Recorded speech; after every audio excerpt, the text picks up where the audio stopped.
कक्षा 10 मा अध्ययन गर्ने सम्पूर्ण विद्यार्थी भाइ बहिनीहरू नमस्कार छ।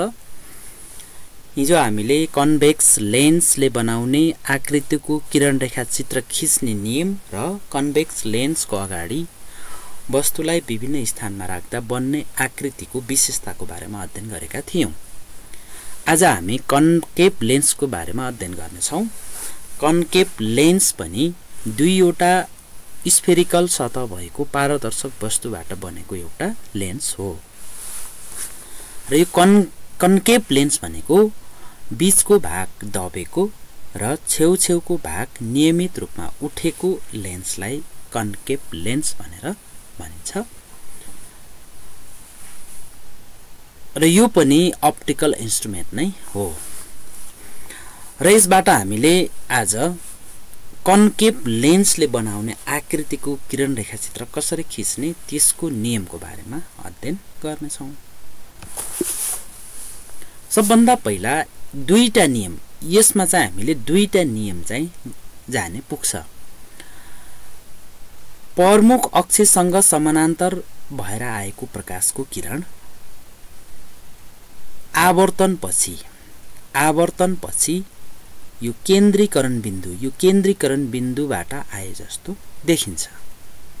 भन्नुको तात्पर्य यो कन्केभ लेन्सले समानान्तर रूपमा आएका प्रकाशका किरणहरूलाई आवर्तनपछि विकेन्द्रीकृत गरेर पठाउँछ। त्यसैले यो प्रकाशको किरण यो प्रमुख अक्षसँग समानान्तर भएर आएको छ भने यो आवर्तन भइसकेपछि यो प्रकाशको किरण यो केन्द्रीकरण बिन्दुबाट आए जस्तो देखिन्छ। दोस्रो नियम, अप्टिकल सेन्टरबाट गएको प्रकाशको किरण नभाङ्गिकनै जान्छ। यो अप्टिकल सेन्टरबाट गएको प्रकाशको किरण नभाङ्गिकनै जान्छ र यो केन्द्रीकरण बिन्दुबाट आए जस्तो देखिने प्रकाशको किरण र अप्टिकल सेन्टरबाट गएको प्रकाशको किरण जहाँनिर काटिन्छ त्यहाँनिर वस्तुको आकृति बन्दछ। यो चाहिँ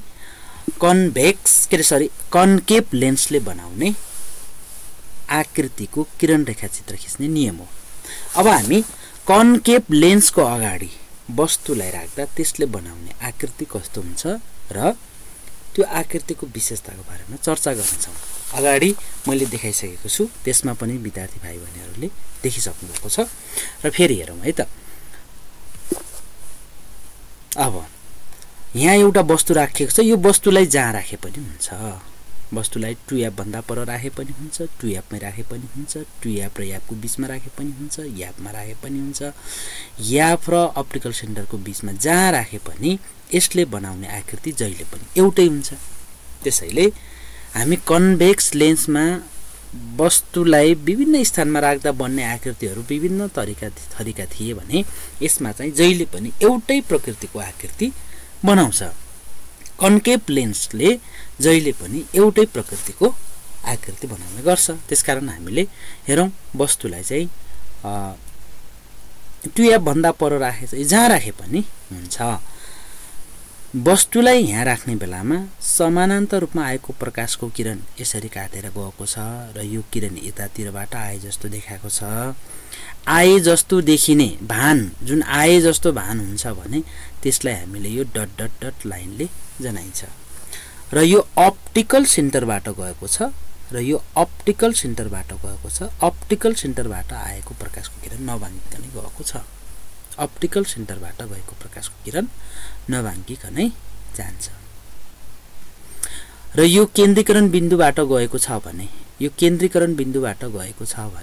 यो प्रकाशको किरण चाहिँ डाइभर्ज हुन्छ।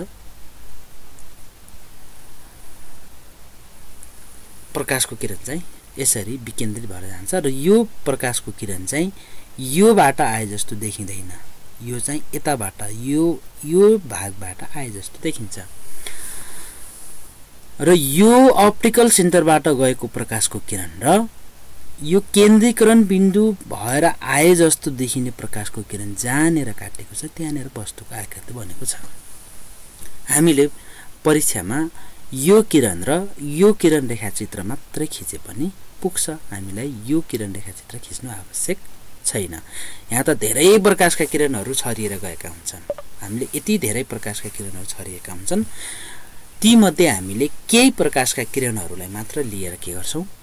र किरण रेखाचित्र खिच्ने हो त्यसकारण हामीले यसमा कुनै दुईवटा किरण रेखाचित्र लिए पुग्छ हामीले यो समानान्तर रूपमा आएको प्रकाशको किरण र अप्टिकल सेन्टरबाट गएको प्रकाशको किरण यो दुईटा किरणको आधारमा कन्केभ लेन्सले बनाउने आकृतिको बारेमा अध्ययन गर्न सक्छौं र यसको विशेषतालाई हेर्ने हो भने कस्तो देखियो भन्दाखेरि यो वस्तु हो यो आकृति हो यो वस्तुकै दिशातिर अथवा कन्केभ लेन्सकै दिशातिर वस्तु बन्द रहेछ कन्केभ लेन्सकै दिशातिर वस्तुको आकृति बन्दछ र यो आकृति वस्तु भन्दा सानो छ यसलाई नाप्न परेन यो धेरै ठूलो छ यो सानो छ र यो ठाडो परेको छ भने यो पनि त्यस्तै ठाडो परेको छ भन्नुको तात्पर्य आकृति चाहिँ सुल्टो छ भन्नुको तात्पर्य के छ अवास्तविक छ अवास्तविकको अर्थ हुन्छ पर्दामा उतार्न सकिदैन त्यसकारण कन्केभ लेन्सले बनाउने आकृति जहिले पनि वस्तुभन्दा सानो हुन्छ सुल्टो हुन्छ अवास्तविक हुन्छ कन्केभ लेन्सकै दिशातिर बन्दछ यसको किरण रेखाचित्र जम्मा एउटै मात्र छ विद्यार्थी भाइ बहिनीहरूले उत्तर पुस्तिकामा घरमा यो दुईवटा किरणलाई मात्र लिएर अभ्यास गर्नु होला यो सबैभन्दा सजिलो छ यो कन्केभ लेन्सको केसमा वस्तुलाई लेन्सको अगाडि जुनसुकै स्थानमा राखेर हेर्दा पनि त्यसको आकृति चाहिँ जहिले पनि एउटै स्थानमा अथवा उही साइजका बनिरहन्छन् त्यसमा चाहिँ ठूलो छ भने आकृति ठूलो त हुन्छ जै तर वस्तुभन्दा चाहिँ सानो हुन्छ र यसले बनाउने आकृति चाहिँ अवास्तविक हुन्छ पर्दामा उतार्न सकिदैन यो विषयमा चाहिँ सम्पूर्ण विद्यार्थी भाइ बहिनीहरूले घरमा अध्ययन गर्नुहोला यो कन्केभ लेन्सको विषयमा यति नै छ यति धेरै अध्ययन गर्न आवश्यक छैन र सम्पूर्ण विद्यार्थी भाइ बहिनीहरू आजको भिडियो तपाईहरुलाई कस्तो लाग्यो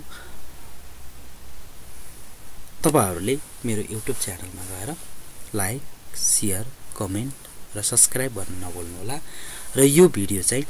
फेसबुकमा पनि हाम्रो अपलोड हुनेछ र सम्पूर्ण विद्यार्थी भाइ बहिनीहरू सामाजिक सञ्जालको माध्यमबाट यो प्रकाश लेन्सको विषयमा कन्केभ र कन्भेक्स लेन्सको विषयमा थप जानकारी लिन सक्नुहुनेछ यसको बारेमा विस्तृत जानकारी लिनको निम्ति तपाईहरुले मेरो भिडियोलाई नियमित रूपमा हेर्नु होला यही भन्दै यो प्रकाश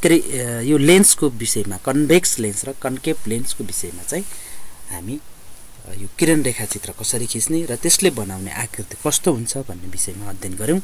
र यी सम्पूर्ण विद्यार्थी भाइ बहिनीहरूले यो भिडियो हेरेर प्रष्ट रूपमा जान्नु भएको छ सिक्नु भएको छ भन्ने अपेक्षा गरेको छु र आगामी दिनहरुमा पुनः अर्को च्याप्टरमा रहेर यस्तै प्रकारको भिडियोहरू सीलाई आधार मानेर अथवा माध्यमिक शिक्षा परीक्षा अथवा यासईई लाई आधार मानेर यो भिडियो बनाइनेछ यो माध्यमबाट पनि सम्पूर्ण विद्यार्थी भाइ बहिनीले अध्ययन गर्न सक्नुहुनेछ भन्ने अपेक्षा गरेको छु हस्त धन्यवाद नमस्कार